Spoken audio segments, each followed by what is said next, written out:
Welcome into episode 204 of the Skate Podcast. I'm Brian DeFelice, joined by Bridget Prue and Scott McLaughlin. Bridget and Scott, it's kind of crazy to think because the NHL season just recently came to an end with Vegas beating Florida in the finals. But low-key, the Bruins season's been done for 2 months now, which is crazy.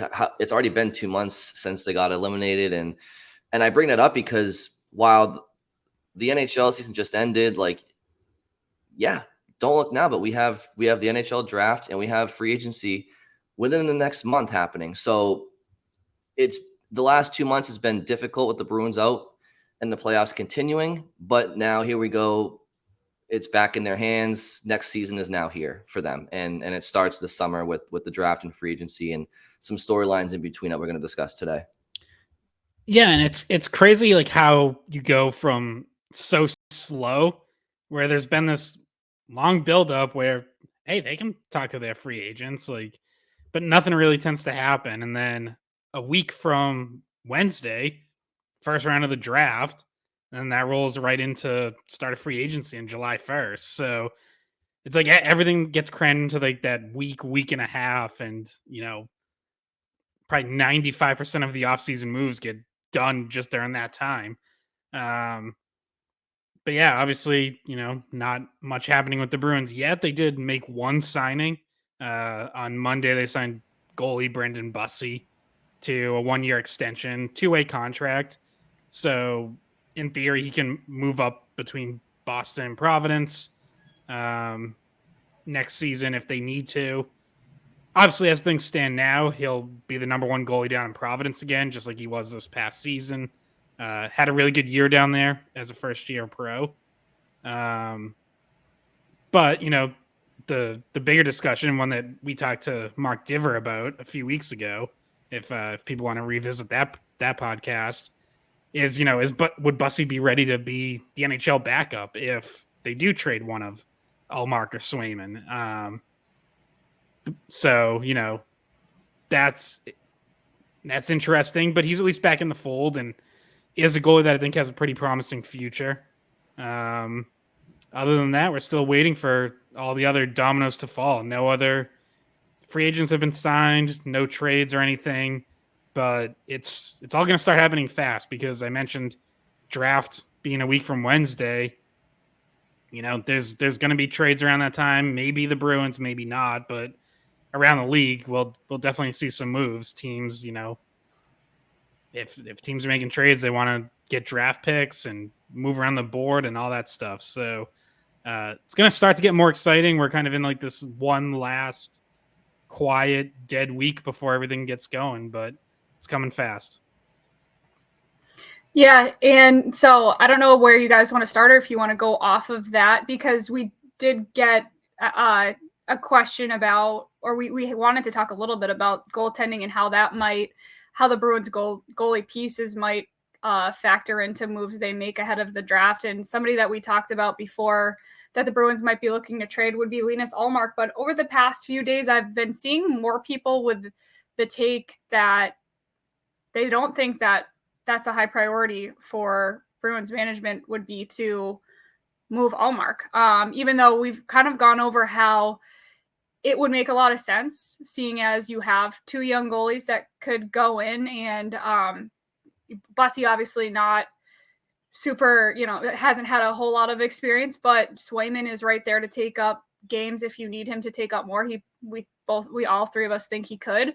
But I saw, I believe, Ty Anderson tweet out that he thinks that that's not one of the things that's at the top of the Bruins priority list. And I saw Bruins Cap Space, which is a Twitter account that kind of helps explain some of where the Bruins are financially and how different moves would affect the cap and different things like that. That, once again, he doesn't think that Ullmark would get moved either. So it kind of, it's something that we'll see. As Scott mentioned, the draft's coming up. The actual cap is supposed to be announced this week. It's supposed to be announced before the draft, before moves start getting made, so that teams actually know how to proceed and if they need to move more guys or need to make different deals. But so yeah, coming into the draft, there's so many question marks for the Bruins, including will they end up with the same goalies as they had last season?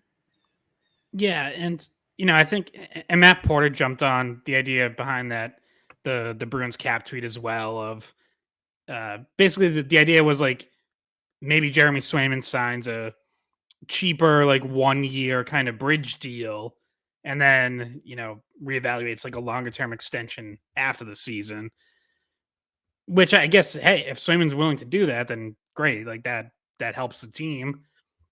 But Swayman could also say, hey, look, I've proven myself over 2 years now in the NHL, and I deserve and should probably get more than a cheap 1 year bridge deal. So if he does the team a solid, great. But there's definitely also a possibility that like he doesn't want to do that, and he does want something longer term and maybe for a little more money. Obviously, he doesn't have a ton of leverage as a restricted free agent, but if you're the Bruins and like you tried to play hardball, you'd also potentially open up the door for someone to offer sheet him, and then you have to match that offer. And like, it's not really the way you want to go with a young goalie. You don't want to risk kind of muddying those waters or turning them into a bad relationship. So, you can pitch it, but like if he's not really open to it, then you kind of, you have to work with him to some extent. Like he's 24 years old. You don't really want to start like trying to grind him into the ground to save money because you have cap issues. As far as, trading Ullmark not being a priority, like I don't think anyone's ever thought that it was. We've talked about it in the context of like, yeah, of course, when it comes to clearing cap, when it comes to clearing money, yeah, like naturally you're gonna look at the left side of the defense first, where you have Grizzly, Forbert, Riley. Trading one or two of those contracts makes a lot of sense. Where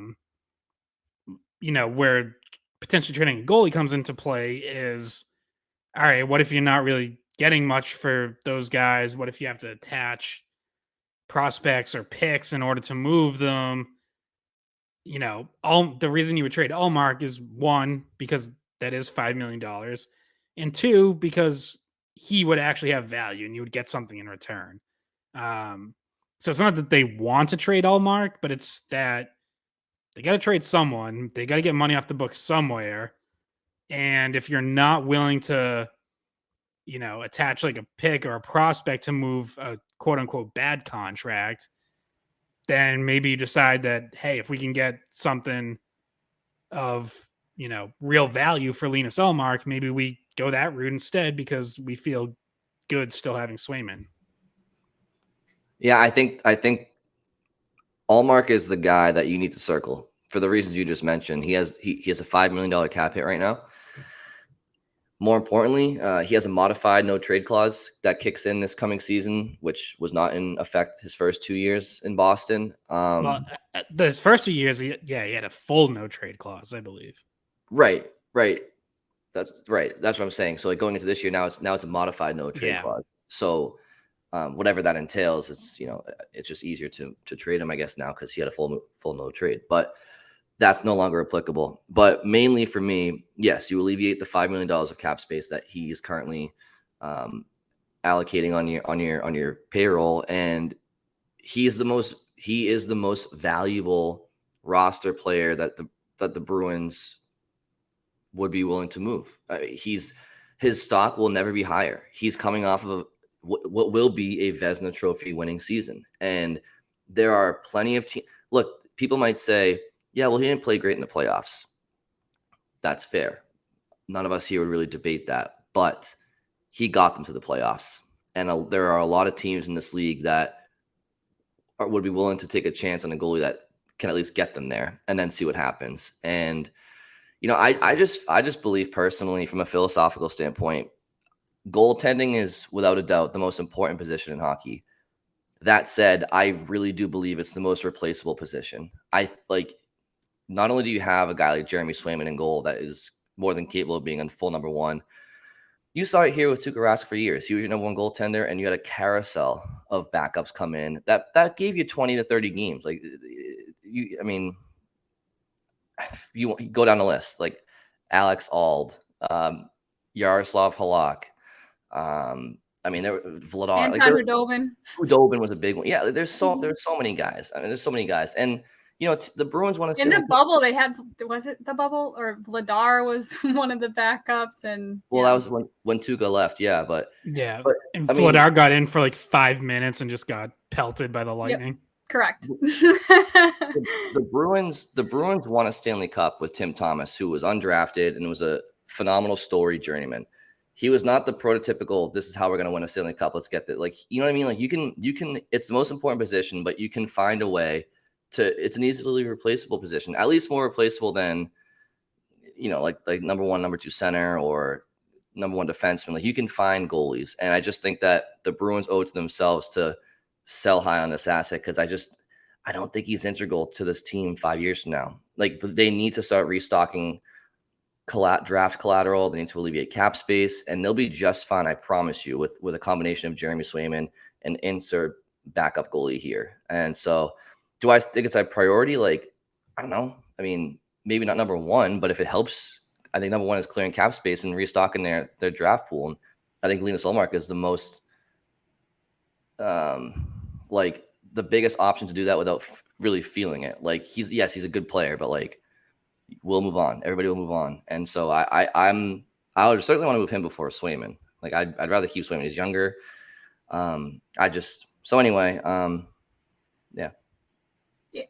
And I think maybe one thing that could stop them from making that Ullmark move would be whether or not they could get that draft capital that they think that Ullmark is worth, right? If no one's willing to, or if people are trying to get give up a little bit less because they know the Bruins are kind of desperate in the situation to move cap, and they want to make the argument that, okay, well, Ullmark was great in the regular season, but playoffs, he's struggled both playoffs with you, and other than that, before the Bruins doesn't have playoff experience. So if some team is trying to basically give the Bruins less than what they want, which I assume would be a first round pick and maybe, other picks or pieces for Ullmark, then maybe that's why they don't do it. He's a move. And I know, Scott, you've brought this up before. Obviously you can get a pick for next draft. Like this doesn't technically have to be done before the draft, but it would kind of make sense if a team was willing to give up a first rounder this year and take the leap on making Ullmark their future goaltender, then that would be a move that would be made soon if it was about getting a pick for this draft. Obviously they could wait, get a future draft pick for drafts, after this one, but they're currently missing a first round draft pick this year. So kind of seems natural to want to get one back if you could.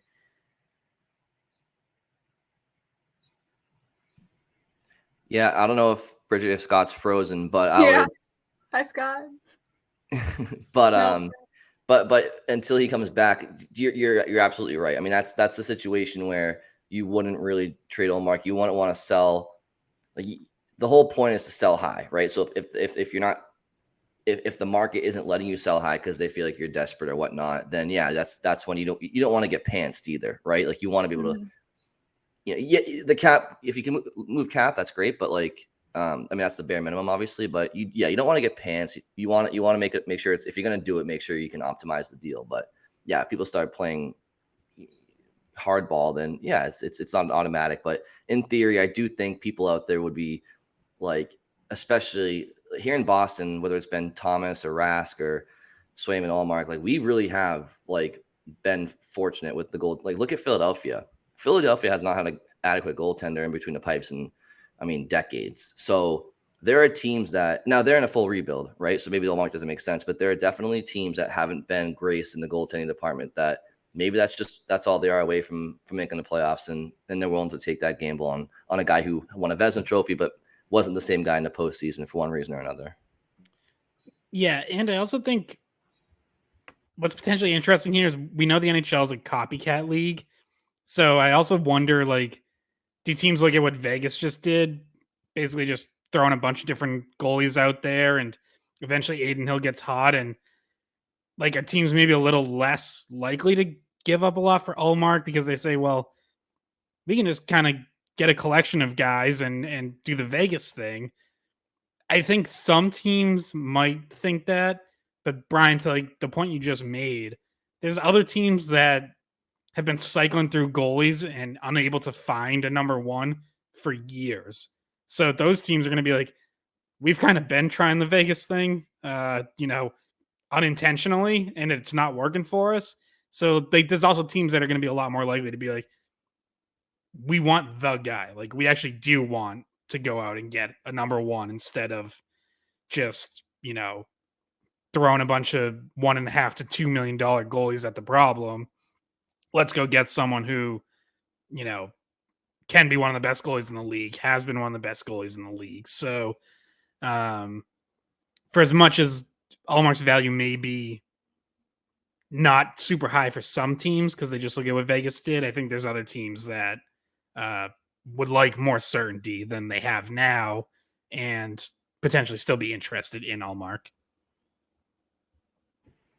Yeah, so that's one of the bigger question marks heading into this year's draft and the craziness that's upcoming and the moves that are going to be made before and after and when free agency starts. So Scott, one person that you were writing about this week that has come back up as connected to the Bruins, someone that's come up before, as you mentioned, sometimes we hear this name come up with the Bruins come up and then it turns out they were never interested, but this one just seems to keep coming up. Scott, if you want to I think they were interested at one point. They were definitely interested in Oliver Ekman-Larsson in the past. I mean, like in others, like about other players, like we hear rumors, the Bruins are interested in, JT Miller or whatever. But this one does come up a lot. Yeah, so people probably saw, but Oliver Ekman-Larsson got bought out by the Canucks. So he had 4 years left on his deal. The Canucks will now be paying millions of dollars a year against the cap through 2031 just to buy him out, just to get rid of that 8 whatever million dollar cap hit. So Ekman-Larsson's now a free agent, and the Bruins were interested in him 2 years ago. I don't know that they were ever seriously close on a trade or anything like that, but they were definitely interested. Ekman-Larsson at the time, reports were that there were only two teams that he was going to waive his no trade clause for, Bruins or the Canucks, and he ended up going to Vancouver. Obviously didn't work out now that, 2 years later they're buying him out. But 2 years ago, Ekman-Larsson did have a good season. His first year in Vancouver was really solid. Not prime Oliver Ekman-Larsson when he was like a top 15 to 20 defenseman in the league, but definitely solid. And then he took another step back this year and had a tough year. But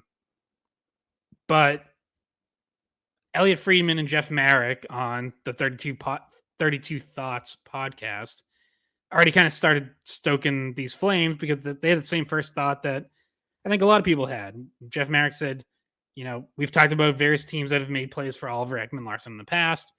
The Boston Bruins have been on that list. Friedman said, and he likes them, referencing the fact that Ekman-Larsson was willing to go here in a trade. So naturally, like that's one of the first teams you think about. Marek points out that, the Bruins are going to have to get creative because of their cap situation. And I think it's worth exploring if Ekman-Larsson is willing to take something like a cheap 1 year prove it deal. Like say he's willing to come in for $1.5 million on a 1 year deal, which I think actually makes quite a bit of sense from his perspective because he's trying to get his career back on track. He knows he's never getting $8 million again, but he probably wants one more decent payday, and he's not going to get it this offseason, not with the season that he's coming off, not with, so many teams facing a cap crunch. So try to have a bounce back season, hit free agency again next summer when it looks like the cap's probably going to jump by $4 to $5 million and teams will have more money to spend. So it makes some sense from his perspective. From the Bruins perspective, again, it's just they're going to have to try to bargain hunt somewhere. left side of the defense is not a super pressing need, as we've talked about. Like, if anything, that's a position where they're actually trying to move a contract or two. But say they do trade Grzelcyk and buy out Mike Riley. Well, okay, now you can bring in Ekman-Larsson, and your left side would be Lindholm, Ekman-Larsson, Forbort. Like, I could see something like that. So, yeah, I don't know. What do you guys think? Worth a gamble? Or you just think he's washed up, stay away? So it's kind of interesting to me because when you look at, not that they don't play the same position at all, but it kind of feels like they might be in the same position to do what they did with Zacha if they were to bring in Ekman-Larsson, which Zacha, who is younger, he's in his mid-20s. Ekman-Larsson, I think, is about to turn 32. So obviously a different situation with the age, but Zacha came in, he was going to just be here for a year unless they extended him. They let him prove himself, and the Bruins liked what they saw, so they extended him mid-season. And the rest is history. Now we know he's going to be around for, I think it's another 4 years, right? 4-year extension for Zacha. I think it makes sense, especially if, say, you're not looking to trade Ullmark and you are going to move one of your defensive pieces. If you can bring, somebody that has had such success in the past. He's another similarity to the Zacha situation. Zacha was a 6th overall pick. Ekman-Larsson was the 6th overall pick in the first round back when he was drafted.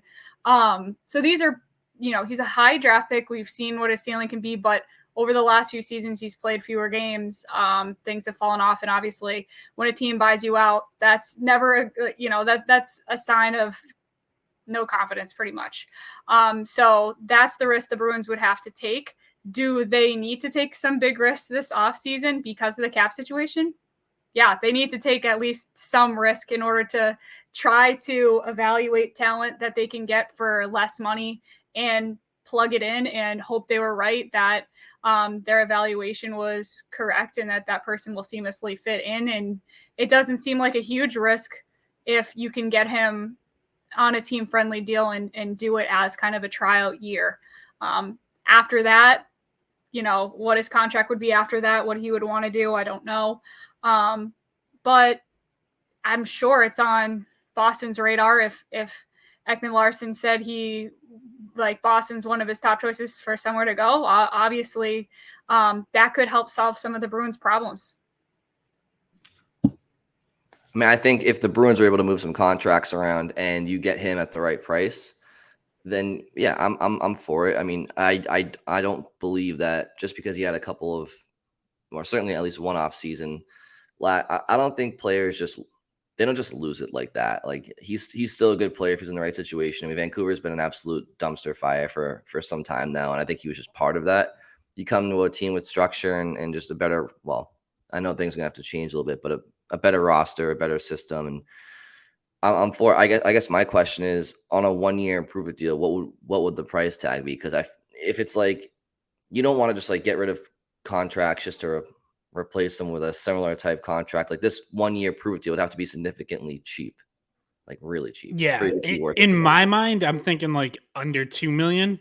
I don't know if that's totally realistic, but yeah, I think ideally at least under the contracts you're looking to move. You had Grzelcyk at 3.8 and Riley and Forbort at 3. And it's it's gotta be less than that. If you're moving out a $3 million contract to free up money and fill in holes elsewhere, I don't think you're turning around and taking a flyer on another $3 million defenseman. So I think it would have to be less than that. It would have to be something where the Bruins save money in the process of bringing him in. But yeah, I think to me, I feel like ideally Ekman-Larsson's on a third pairing at this point, but I could see a situation where he's lining up next to Brandon Carlo on the second pairing, and maybe you're just keeping, monitoring his minutes a little bit and not letting him play 22, 24 minutes a game, because I think that's been part of the problem in recent years is he was still playing number 1 defenseman minutes in Arizona, or, towards the end, there's a little bit of a crossover where Chychrun became the number 1. He was the number 2. In Vancouver, they're still playing him 20 plus minutes. And I think I think he was getting overused in both places still. So you would want him to be a little lower in the lineup. Another point to make here is that Ekman-Larsson broke his foot in World Championships last spring, and some the people in Vancouver that I've read said he looked slower this season, and there's kind of speculation, nothing confirmed, that maybe he never fully recovered from that. So that'd be another thing you'd have to know. Like, is he healthier now? Because then that would be another reason to be like, okay, maybe he can have a bounce back season if his foot's feeling better and some of his speed comes back. Or is that still a problem that's lingering? Like, if he's still dealing with a foot injury that never really healed right, well, then he's not going to be any faster, and he's probably not going to bounce back. All right, so I guess we're all kind of in the same boat where maybe, yeah, if it makes sense to go for it, but if it's anything close to what you're moving out, especially financially, it just makes no sense to me. Yeah, and like in terms of like who he'd be replacing, if he was replacing Grzelcyk, that makes it a tough situation for, like, Carlo worked well with Grzelcyk. I think it would bring Carlo down a little bit to have someone that wasn't quite as fast next to him as Grzelcyk. So, and I personally like Grzelcyk on this team. So that's who you'd be kind of trying to slide him in for. And I think there would be a noticeable drop off in what, at least in terms of the speed aspect of it and chemistry, I guess, because Grzelcyk and Carlo have played together for a while, and they know how to play with each other. Those are the kind of things you'd be losing if that was the kind of replacement that you are making. These would be two different separate deals. Obviously, this would have to be a trade for Grzelcyk and bringing in Ekman-Larsson just as a free agent now. But yeah, so that's just something to think about with him. But obviously, like we mentioned, the Bruins are not in the position to bring back everybody. So yeah, it's kind of a beggars can't be choosers situation. Exactly. Like they need to find some cheap options. Yeah, and like versus Grzelcyk, like look, if you just look at the last 4 years, I think Grzelcyk's been a better player than Ekman-Larsson.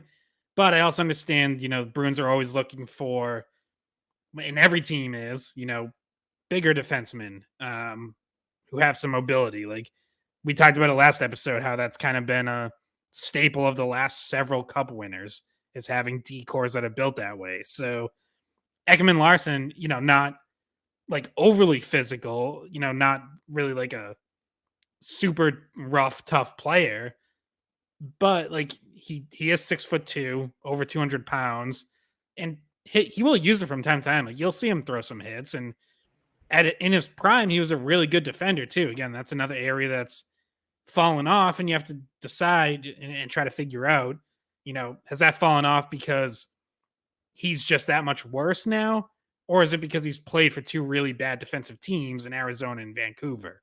So a lot to kind of weigh, but yeah, again, like Bruins are going to have to be doing some bargain hunting this offseason. So if that's an option, you should at least be considering it. And I would be looking at like options like that kind of across the board. Like we've seen, it seems like every year now, especially these last few, with the cap being flat or barely going up, there's always like free agents left over heading into training camp that are getting brought in on like professional tryouts and signing 1-year deals. Like I think back to like Mike Hoffman in St. Louis, whereas like he was coming off a 30-goal season and couldn't find anything in free agency, and he just goes into St. Louis on a professional tryout and training camp and then signs with them. And it's like, if you're the Bruins, like that's another thing I think later in the offseason they should probably explore, is like, well, who's left in the free agency board who's just willing to come in on, a cheap 1-year thing. Like, so whether it's Ekman-Larsson now or someone later, it's definitely a path that the Bruins are going to have to, be looking at. Well, one question that I would want answered first if I'm the Bruins, and internally they may already know this answer. We just might not from the public perspective. But Like, is Bergeron coming back? Because if Bergeron's not coming back and you're rolling out Coyle and Zacha as your number 1 and number 2 center, and maybe Frederick is like, that's fine. That's fine. But if that's the case, then I'm not trying to shed salary just to like add anything back. I'm just going to shed as much cap space as I can and try to get as much in return for that, whether it's through trade or obviously free agents will just walk. But if Bergeron's coming back, then I could see a scenario where, like, yeah, you're still trying to shed some cap space, but maybe try to find some bargain hunting deals too. But if he's not coming back, my priority is more just focusing on just like roll out the cheapest team possible, at least to start the year. Like that's what I would do. And that's not saying I'm conceding the season or I don't want to do well. I think the Bruins do have enough pieces in place that they can roll out an inexpensive roster based off what's already on their books, and they can still be competitive for a little bit. It just depends. And I think heading into the draft and certainly free agency, like the Bruins need to know what Bergeron's doing. And like I said, they probably already do. We just don't. But like, if you want to maybe make some trades prior to draft day, or you want to make trades on draft day, I guarantee you a lot of that's hinging on what Bergeron has decided to do. So that's just a little asterisk for me when we're talking about this stuff. Yeah. Both him and Krejci were going to give their answers before that, so that at least Sweeney and management had the ability to make moves to try to fill in those gaps if that's what they needed to. And we had a previous episode about 6 potential centers that they might target. Scott wrote an article up on weei.com about laying out those 6 centers that, maybe could end up in Boston if Bergeron was gone. But sorry, Scott, did you have something to say before yeah, I was going to say, I don't really think the Bruins are necessarily in this situation because they're so tight to the cap.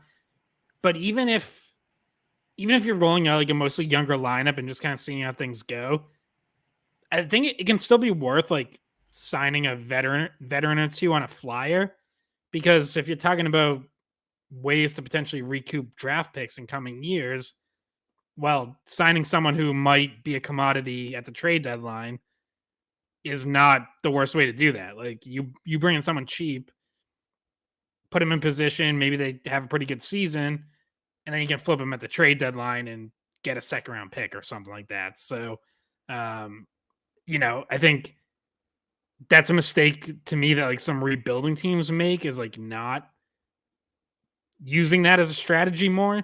Because I think some teams have done it, and I think it's very smart. Like, Montreal basically did that with Evgeny Dadonov this past year, where it was like they signed him and you're like, why are the Canadians signing Evgeny Dadonov? Like, what purpose is he serving?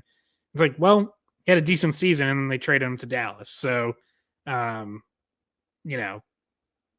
that's like also worth keeping in mind as far as even if the Bruins take a step back, like, it's still not the worst idea in the world if there's, if Oliver Ekman-Larsson really wants to play here, and he signs, without a no trade clause in place on a 1-year deal, like, if things aren't going well, you could potentially turn around and flip him at the deadline. Yeah, that's a good point that, a lot of people probably wouldn't have thought of, but Scott's on top of it. And so I'm auditioning for general manager jobs. So. Oh, okay. Yeah. Let us know. Then the Skate Pod will have all the inside scoops. Scott will let us know right away. That franchise is like 4 cups in the last 6 years. So I was, because you bring up Bergeron, maybe a good time to transition to a little bit back to the center conversation that we were having, because we had one comment / question from that podcast we did 2 weeks ago about this, potential centers to bring in and what the Bruins would look like down the middle if Bergeron was gone. So the comment was from Patrick Masty. I'm sorry if I'm saying that wrong. He said, you need a strong number 1 center, which we had talked about options for younger centers to bring in, like Pierre-Luc Dubois, for example, was one of them. and said even if Bergeron comes back, he should be 3C, which means trade Charlie Coyle, Frederick as 4C. So we didn't have a chance to address that previously, but there's reasons why that would be pretty difficult for the Bruins to do. Scott, if you wanted to start out with your explanation of what you think on that. Yeah, well, for starters, I mean, I like the idea of like trying to lessen Bergeron's workload, but I mean, realistically, like he's on any team, he's still a top 2 center. So, you're not lining him up as a number 3 center. Manage his minutes more, absolutely. Which, by the way, the Bruins did this past season. Like his minutes were down in a lot of games. As far as Coyle, yeah, like on the surface, yes, his name should be included with Ullmark, Grzelcyk, Hall, maybe DeBrus, like any other players you're talking about trading to free up salary. I mean, Charlie Coyle makes $5.25 million. And while I think we all like Charlie Coyle and we like what he brings to the team, like that is an overpay. Like he's just, in terms of a pure value, he's probably not worth that money. The problem is I think other teams around the league know that and don't. They've seen that generally when he's tried to move up to number 2 center, it can work for a game or two here and there, but there's not really enough offense in his game for it to be a long-term solution. It might have to be for the Bruins this year if Bergeron and Krejci both retire and they can't find a number 2 center or number 1 center. Like they might have to just out of necessity, but for the most part, like we know it. He's ideally suited as a number 3 center. He's one of the better number 3 centers in the league, but most teams aren't paying their number 3 center over $5 million. So, and 3 years left on his contract. I just don't think there's going to be a lot of teams willing to take that on. And if you're the Bruins, like you're probably not trading him if it means retaining salary or anything like that. Like you don't want to do that. So I wouldn't rule it out. By the way, he also has a no move clause, I think, an 8-team no trade list. So, I mean, you can work with that. It's not like he can block half the league, but it doesn't seem likely to me because I don't think there's a lot of teams that would want to take on that contract. And I don't think the Bruins are going to want to retain salary because even if Coyle is a little overpaid, they still like him and they still value him in that room. So, sure, you can explore it, but I would be surprised if Charlie Coyle gets traded. Yeah, as would I. For all the reasons you mentioned, Scott. I mean, also, you're losing Krejci. You're losing Bergeron, if not this year, next. Do you really want to lose another center? Like, it's not really a position of strength right now. But no, I know in the question that they were posing, they were assuming that the Bruins bring in another number 1 center in the league along with Bergeron and Zacha. I just don't see that ever being a situation. So that's if you had another number 1 caliber center and Bergeron and Zacha, like okay, maybe, but like that's not going to happen. So at least I don't think. I'm trying to imagine too what a third line with Bergeron would look like. Like, well, he's never gonna. I mean, Bergeron's not a third line center. I mean, to Scott's point, it's like if you have a center on this team that's pushing Bergeron down from the number 1 line, Zacha would be the third center, not Bergeron. But just on Coyle, not necessarily, because if you wanted to keep Zacha with Pasternak and that would be your second line still, then that would move. It's all semantics. You can call whatever line your first line, your second line, whatever. But it would become more of like a situation of kind of what Vegas did this year, where it's like you have 3 really balanced lines. Like their number 3 center was William Karlsson, who's certainly better than like your average number 3 center, but it's because they would basically put like 2 top 6 forwards on each of their top 3 lines and then kind of balance it out with like a Brett Howden there or a Michael Amadio here or whatever. Yeah. I mean, I was just more so making the point. I just don't think it's going to be a situation where that's the case. I think Coyle's here to stay. At least for next year. Like, you look at his stats the last couple of years. Also, it's to your point, Scott, about him being like one of the better number 3 centers in the league. Yes, but he's also being overpaid because 2021, 2022 season, and then this past season, both 82 game seasons. So what are you paying for there?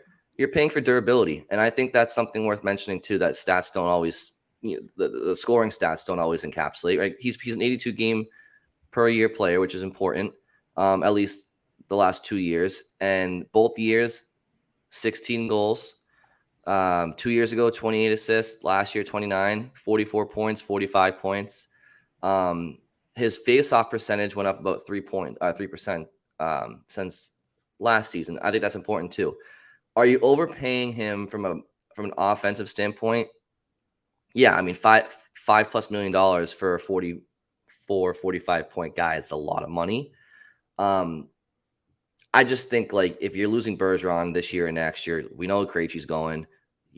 Center's not a position of strength. You're not trying to just get rid of one of your other centers right now. And I just don't see a situation where you're going to have a new number 1 center in addition to Bergeron, Krejci, and Bergeron, Zacha, and Coyle, where there's going to be too many chefs in the kitchen to have to trade somebody. And if you did want to trade him, to Scott's point, I don't know how many teams would take on that contract if there's no Bruins retention. So I just think I understand the question. I respect it. I don't see it being very realistic that he's going to be traded, and for many reasons. Yeah.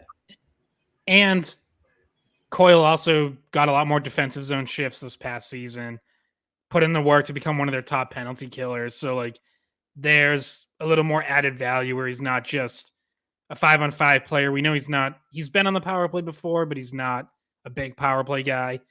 But now he is a big PK guy. So, like, there's also value there. So, one of the things I think is interesting though about this is in the next couple of years, like, they're gonna start to have some young centers coming along. Georgi Merkulov's probably the closest, but potentially like a Matthew Poitras or Brett Harrison in the next couple of years too. And it is sort of interesting that, like, if Coyle's just locked in as that number 3 center, on the one hand, it's like, all right, that's nice stability. But on the other, it kind of puts some other centers in a spot where it's like, okay, well, either you're the number 4 center or you're playing in the top 6. Like, you're either stuck behind Coyle or you have to jump him, which is just like a little interesting because we've seen centers come up and, like, that number 3 center spot is sort of, it's a good place for like a young center to start to establish himself where, all right, you're in the top 9, but you're not being relied on for 18 minutes a night just yet. And the Bruins sort of have that spot, like, just blocked off for 3 more years. So I do think that, like, especially with someone like Merkulov who's getting close, it's like you could see a situation, whether it's this season or next season, where it's like, all right, we'd really like to run with Georgi Merkulov as our number 3 center and see what he does. I think back to like David Krejci starting as a number 3 center. Like, that's a good spot for a young center with some offense to kind of find himself. And it's like, well, is Coyle still going to be there? And now it's like, all right, well, either Merkulov has to be a 4th line center or be ready for the top 6. Yeah. And to the last point of the comment, Trent Frederic, I do think, is ready to make the move. Like, I think that he could make the move to center. Obviously, when he started breaking into the system, he was tried out at center, moved to wing. It seemed to make more sense there. He'd been playing 3rd line wing most of the season this past season, but he can play center. And if, as we mentioned, Tomas Nosek is a free agent, if he doesn't sign with the Bruins, they will be in need of a 4th line center. Potentially, Frederic makes the most sense for them there. He's a restricted free agent, so they're also, negotiating a contract with him as well as Swayman. So that makes things a little bit more complicated. Not too much, though, expected for Frederic to sign back with Boston, but it creates a difficult situation that Charlie Coyle is this past season, he was your highest paid center. Obviously, it didn't make a difference because you got 2 veteran guys to take a team-friendly deal. So whatever, it kind of evened things back out. But then when you talk about Bergeron and Krejci leaving, you're not going to pay another number one center, the kind of contracts that Bergeron and Krejci had. So then you're stuck in the situation where that Charlie Coyle contract does look worse and does affect the team more if you keep him as your third line center when he's getting paid much more than that.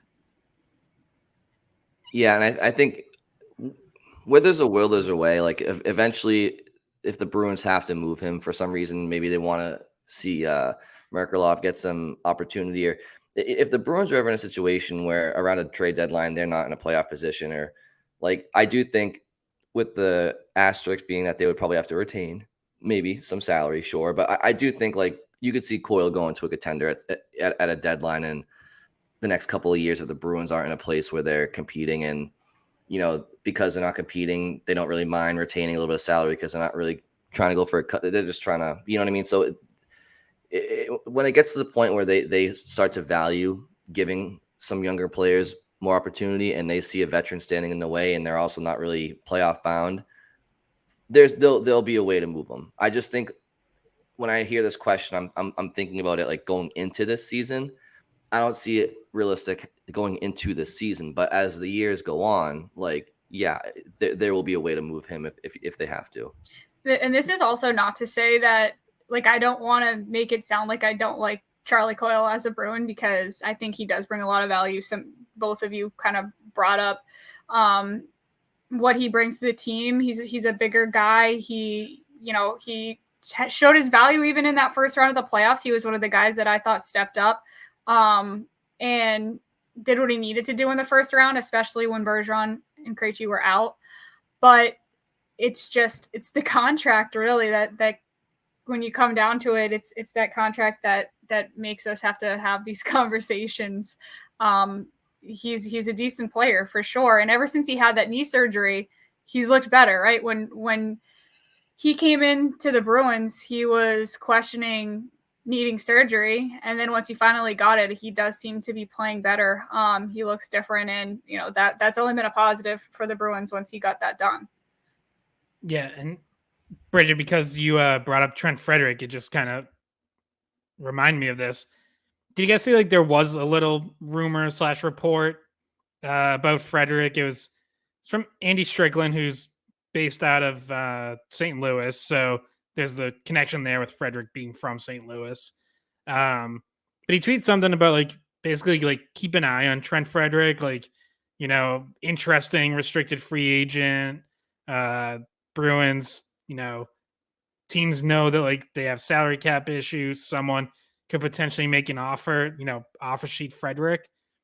And I find it interesting, like maybe, he really is hearing that, but I also kind of wondered like, all right, if he's from St. Louis, he's probably, kind of tied into Frederic's camp. Like, could that also just be someone sort of trying to pump up Frederic's value a little? You know what I mean? Like, so I guess I don't rule it out. Frederic did have a career year, like 17 goals while playing bottom 6 minutes is pretty good. And just about all of them were maybe all of them were 5-on-5 because he's not a power play guy. And, he does some penalty killing, but he's not used a ton there either. So, like, I understand like there would be some interest there, but I guess I'd be a little surprised if someone does offer sheet them unless like word gets out that the Bruins are lowballing him or something, or negotiations aren't going well. But yeah, I fully expect him to re-sign with the Bruins. Obviously, I think there's mutual interest. He said after the season, like, this is where he wants to be. He doesn't want to go anywhere else. So I'm assuming they're going to get something done, but that did kind of get thrown out there of, someone trying to push that, hey, maybe there's going to be some interest and someone might try to poach him from the Bruins. The biggest thing for me that I took away from when I talked to him on breakup day was he was funny. So like he doesn't necessarily like answer things like, I would say like the Patriot way, like, you know what I mean? Like, I know it's the Bruins, but super polished media wise. It was funny when he said he would be excited for the opportunity to take over one of those center roles. Most other guys were like, oh, we really hope Krejci and Bergeron come back. And Frederick was like, yeah, it'd be great if I could be like a higher up center. And I was just kind of laughing. I was like, all right, well, but at least that shows me he really feels like he has an opportunity on the Bruins to get a role that he's interested in. So that would make me think he would want to stay in Boston. He also straight up said he wanted to stay in Boston, but once again, that's kind of something everybody feels like they have to say. But if the role is available for him to step up into a number 3 or 4 center role, or at least he sees that in the next few years he could get there, and play that position that he's wanting to play, it gives him the incentive to sign back here. Yeah, and I think the Bruins obviously want him to come back as well, being a homegrown drafted player, and the Bruins haven't been known to get a ton of applause for their draft picks that much over the last 6, 7, 8 years. So he's definitely one that's been panning out, and he was questioned a lot, right? He's a first round draft pick, and a center, and really hasn't been a true center in Boston. He's finally getting his mojo going as a wing and on a third line role. But I think, yeah, it looks good on the Bruins that he had a career year last year and is starting to find confidence in this league and at this level. And so I think both parties are probably mutually interested in getting something done at a fair value. Either of you guys have? Yep. Sorry, go ahead. By the way, the guy and I think many others wanted the Bruins to draft over Frederick was Alex DeBrincat, who clearly would have been a better pick, but also in the news because he's one of the top trade targets on everyone's trade boards this offseason.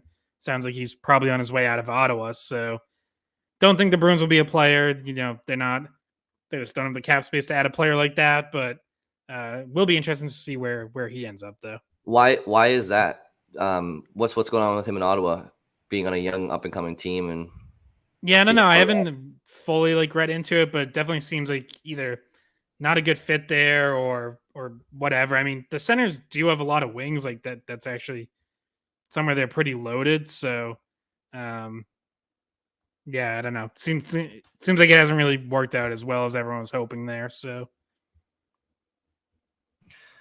all right. Either of you guys have any final thoughts before we sign off?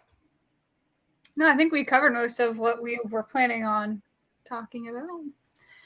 Yeah, I'm all good. Not that we don't have other thoughts, but if you make us keep going, we'll talk for another 2 hours probably. But all right, very good. Well, if that's the case, Scott, I'll let you get back to journaling. And what are you journaling, Scott?